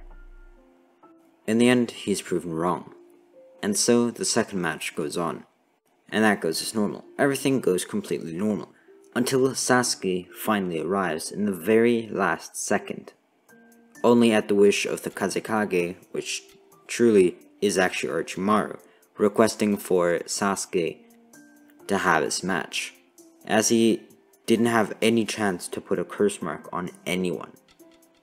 Now, you might be asking why he didn't just go in for, Naruto's Sharingan, because that's actually even better. Well, the thing is, Naruto is protected very well. He's very close to the village, and he himself is very powerful, especially now that he got one of the Sannin on his side, and, well, not very easy for Orochimaru to deal with. But Sasuke, however, Sasuke has always been a little more of an outsider, and he has the same genetics, so he'll take him instead. And then with proper training, he can probably even surpass Naruto at his current state, or in the future. So, Sasuke now has his match with Gaara, and it goes pretty regularly, but Gaara is more relaxed. He doesn't freak out as much when there's a single droplet of blood, and he doesn't immediately transform halfway into a beast. But he still follows the plan that they were given by Orochimaru. So Gaara, willingly or not, transforms into the half form to cause a ruckus for Orochimaru to stand and begin the Konoha Crush. Events follow as normal. Genjutsu is filled out through the arena, the Hokage is kidnapped by Orochimaru, and Naruto and Sakura are told to follow, Sasuke, along with Shikamaru, as Sasuke went off to chase Gaara, who ran away during his transformation. Now the Sound 4 arrive, as well as a whole bunch of others that are fighting with Orochimaru, along with a lot of people, a lot of shinobis I should say, coming from the outside, attacking the walls and the guards of Konoha, including some of Orochimaru's summons, which are very powerful. They are the snake summons after all, one of the 3 legendary summons. Now, Naruto picks up Sakura and Shikamaru and rushes ahead, even completely catching up to Sasuke. But Shikamaru does notice that there is a group of shinobi chasing them, so he in fact does still give himself up, though of course his sensei rescues him. Naruto and Sakura continue forward to get to Sasuke, and Naruto is now completely caught up to Sasuke. The 3 genin of Team 7 now staring at the Sand genin, Gaara, Temari, and Kankuro. Now they engage in a fight, and, well, it just goes down. Naruto, first fights Gaara, as it's actually kind of an even match, but Gaara uses more and more of the One-Tailed Chakra as he powers up very quickly. Naruto in return uses the Sharingan, and they're equal once again. And then Gaara uses more power of the One-Tailed, and then transforms completely. Now Sasuke is very strong, and he could actually maybe fight it, but alone, he probably wouldn't be able to beat it, at least not that easily. Definitely not without using his Mangekyo. So Naruto uses his Nine-Tailed Chakra now, and he goes absolutely ham. Naruto annihilates Gaara and the One-Taileds, and absolutely locks him up without much injury. He really only took 1 blow to the stomach, and that was it. Then he leaves Sakura and Sasuke to deal with the situation, as Gaara is knocked out, and the 2 other siblings don't seem to make any moves for now. Naruto goes back to the arena where he wanted to help Hiruzen, who he just saw being kidnapped, and then he ran away. However, he sees something even worse. In the audience, there's someone still conscious, sitting. That person is Itachi Uchiha, his long-lost brother, sitting in the stands of the Konoha Crush. Not moving, still conscious. Obviously, the genjutsu wouldn't affect him. He's arguably the strongest genjutsu user. But he doesn't seem to be on either side, neither protecting Konoha, nor helping Orochimaru. Naruto, without further notice, shadow flickers next to Itachi, and asks, "Why did you do it, Itachi? Tell me." However, Itachi then disappears into a bunch of crows.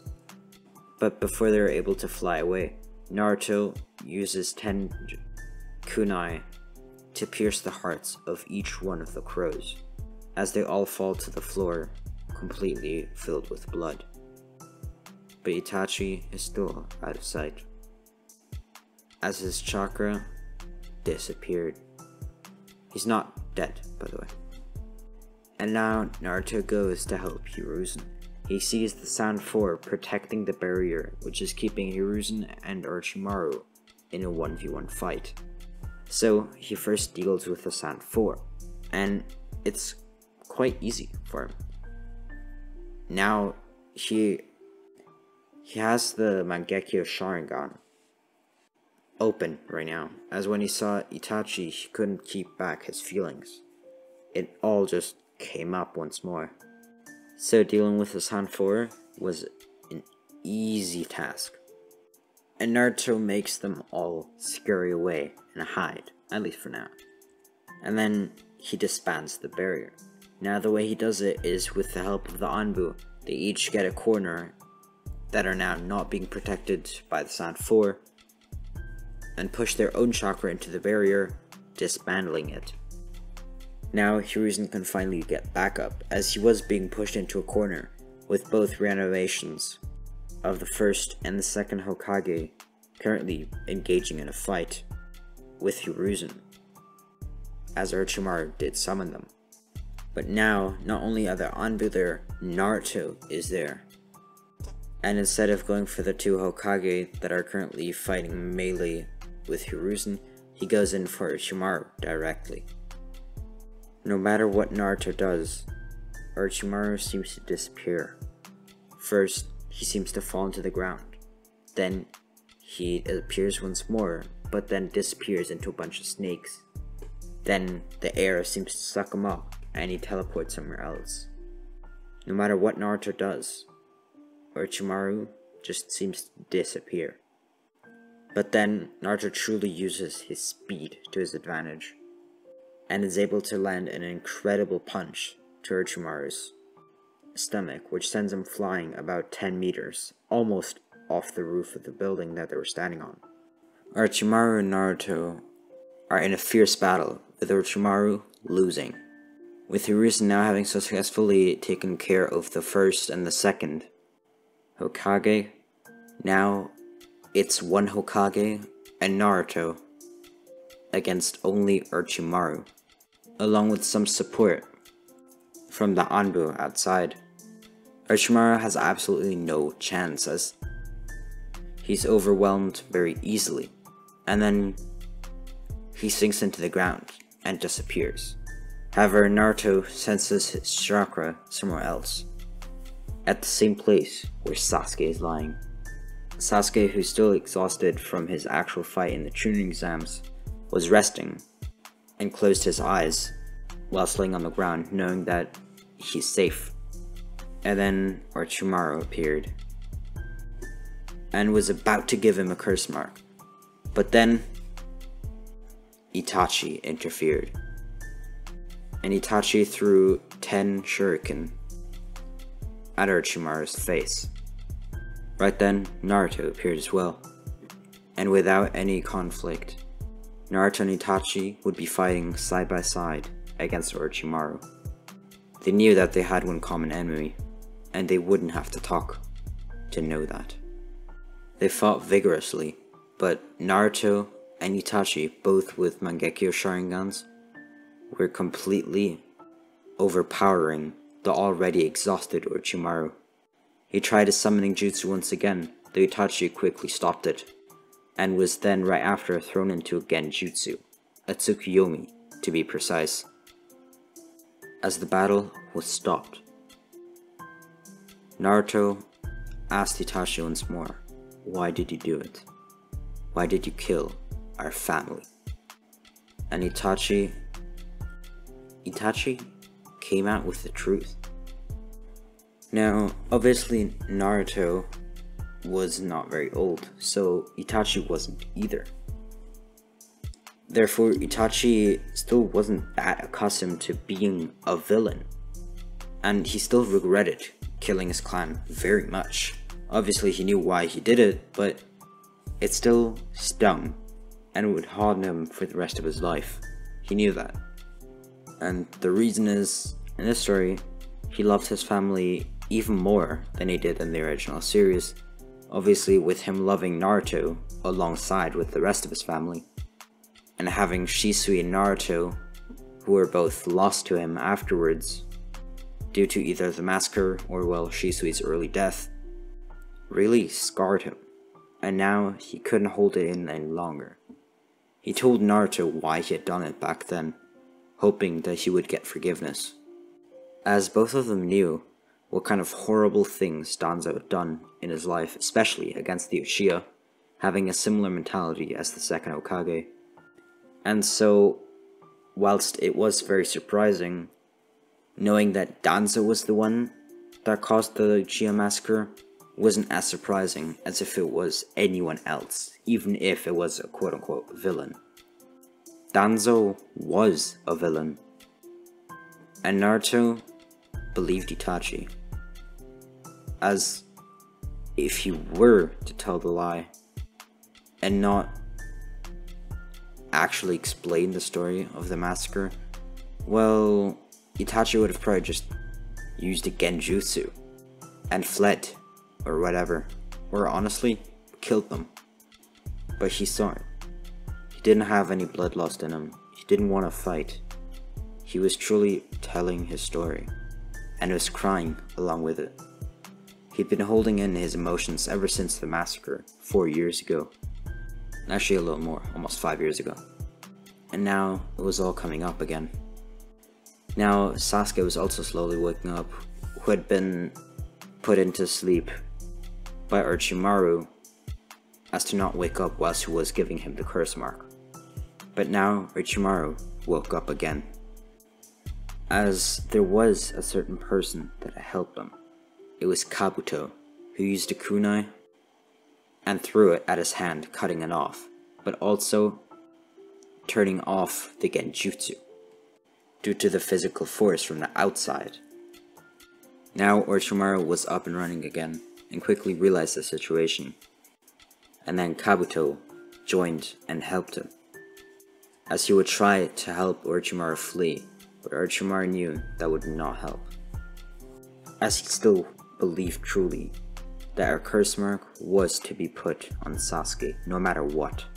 So a battle began, with Sasuke quickly joining in, and now it was 3 Uchiha, 6 pairs of Mangekyo Sharingan, 2 of those having eternal Mangekyo Sharingan, being Naruto's. On the other side, there was Orochimaru and Kabuto, one extremely skilled medical ninja, which I'd say was on par with Sasuke, actually maybe a little weaker. And then Orochimaru, someone strong enough to rival the Hokage himself, given he was quite old at this point. But still, Orochimaru is a legendary Sannin, one of the strongest shinobi in the land. And then, after only 1 minute of them fighting, with the 3 Uchiha dominating, something bad happened. The Sand 4 arrived. Before, it was just Sasuke against Kabuto, which was somewhat even, with Sasuke pushing forward more, meaning he was winning, and Itachi and Naruto against Orochimaru, which they were pushing back a lot, and Orochimaru had to use all of his tricks. But now, the Sand 4 arrived, with one of them joining Kabuto in defeating Sasuke, well not defeating, but going towards it, and the other 3 joining the fight with Orochimaru himself, fighting against the older 2, Uchiha. Well, okay, not older 2, but stronger 2, because, you know, Naruto is the youngest, technically, by a few days. And now it was much more even, with Sasuke being pushed back, and always when Naruto or Itachi had an opening on Orochimaru and were about to do something, one of the Sand 4 would jump in and either block the attack or actually fight back as well. They were sacrificing their own body and were taking many blows, which could even lead to fatality after the battle. But for now, they were completely fighting for Orochimaru. And thus, that fight didn't really do anything. Nothing happened. Neither side pushed forward, though the Sand 4 were very quickly getting tired due to the many injuries. And then, something crazy happened. Naruto had been practicing a special power.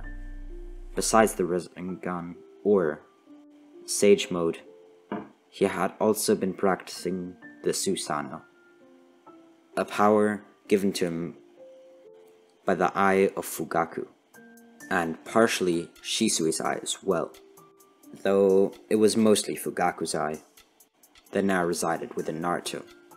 And then, a orange-reddish Susanoo appeared coming out of Naruto's body.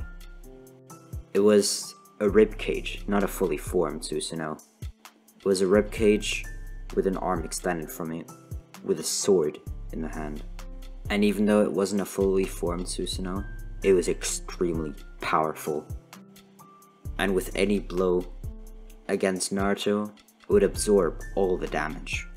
Then Naruto combined that with Sage Mode. As he had been continuously over the battle, whenever there was even a split second of pause, he was collecting Sage Mode, Sage Energy, and would now have enough to use it, combining all of that with forming a Rasengan in both of his hands, now rushing towards Orochimaru. But what? It was a fake. That was merely a clone. The real Naruto was underneath, grabbed Orochimaru's feet and pulled him halfway underground so that he couldn't move. Only his arms and head was sticking out of the ground. And as brutal as it seems, Naruto pushed a Rasengan into Orochimaru's face, but that wouldn't end him.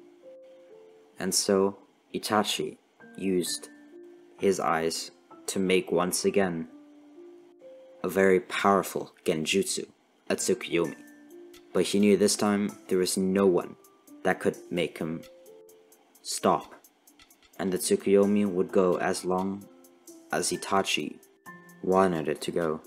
There was none of Orochimaru's allies still alive or near the battlefield that could lead him out of the genjutsu. The battle was over. Naruto now quickly jumped to Sasuke's help, as Kabuto and one of the Sand 4 was now defeated, and now all 3 Uchiha fought together against the remaining Sand 4 as all 4 retreated, along with Kabuto, not being able to take Orochimaru with them. Orochimaru was captured, and with special seals, his chakra was completely and utterly disabled, and he was kept in a genjutsu as long as they knew they had him 100% secured. They put him in a bunker, underground, in a prison, not allowing his arms or legs to move, completely sealing his chakra and any chakra in the room with extremely tight security. And now they would wait to see what they would do with him. But there is no way in hell that he was getting out of there. There was also a lot of guards there to make sure that if any of his henchmen were to come for him, they'd be ready. And since they didn't want to inflict the death penalty, as that wasn't common in Konoha, they left him there for a long time. As now, there was peace in Konoha, and Itachi was, with some resistance, welcomed back to Konoha. And even though people didn't really like him for the first weeks and even months, slowly but surely they opened up to him. He seemed like a very nice boy. He wasn't too old, and he seemed very happy. Obviously, he was traumatized from his time as a villain, as well as having killed, well, most of the people he loved, his friends, family, and parents. But he became a shinobi alongside Sasuke and Naruto, as both of them were now Chunin, having shown incredible skill in both the Chunin exams as well as the Konoha Crush and fighting it off. And Naruto even got the rank of Jonin for his incredible bravery and strength shown in the battle, being able to defend the Hokage as well as himself and his two brothers from Orochimaru and his henchmen, who are deemed shinobi of a whole different class. So yeah, Sasuke got Chunin and Naruto got Jonin. And whilst Itachi technically had to start from the bottom, he did missions in a group with Naruto and Sasuke, and so he became a Chunin and a Jonin along with Sasuke very quickly. Now, a time of peace returned to Konoha for almost 2 years, and then the Akatsuki struck back. But this would be no match for the three brothers, as they had now become incredibly powerful. And interestingly enough, they finally did it. They all switched eyes with each other, as they had confirmed that even though they weren't related, it would still be fine if they switched eyes, as they saw that, well, Naruto wasn't related with either Shisui or Fugaku, and he was completely fine, after having, well, foreign eyes in him for 5 years. So, all three of them exchanged eyes, as now all of them could use their Mangekyo abilities without any restraints. And they trained a lot, and the three became known as the most powerful trio in the entire world. The three alone did A+ and even S-ranked missions completely alone. Well, as a group of three, a trio. And each one of them could be compared to the strength of a Sannin. So, they fought the Akatsuki in similar events as we know of Naruto Shippuden. First, helping Gaara, and then one by one picking off the Akatsuki, and sadly having to let go of some of the tailed beasts and their Jinchuriki. But they fought off Deidara and actually killed him, killed Kakazu. They also killed Hidan, they killed Kisame, and finally Nagato offered himself up to save the people of Konoha, as Naruto never freaked out, as with those three brothers fighting together, Hinata would never be destroyed, similar to the way the village was destroyed. And so, they actually full-on prevented the 4th Shinobi War and destroyed the Akatsuki, at last fighting Tobi as well as Black Zetsu. And then it was over. They had completely finished off the Akatsuki, and then a true time of peace arrived to all nations, not just Konoha. So far as Naruto, Sasuke, and even Itachi all taking on students, even though they were still pretty young, especially Naruto and Sasuke. And each one of them had their Genin team, with them all being Jonin senseis. And in the future, they were all deemed as candidates for Hokage.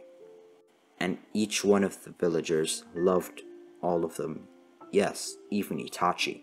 He had proved himself in the last few years as a fighter and as a shinobi for the people. And all the confusion with him and the massacre had been cleared up, as well as Danzo and the Root having completely dissipated, and Danzo eliminated for a true time of peace, and something like what happened during the Uchiha massacre to never happen again. I hope you enjoyed the series. Make sure to like, subscribe, and I'll see you in the next one. Peace.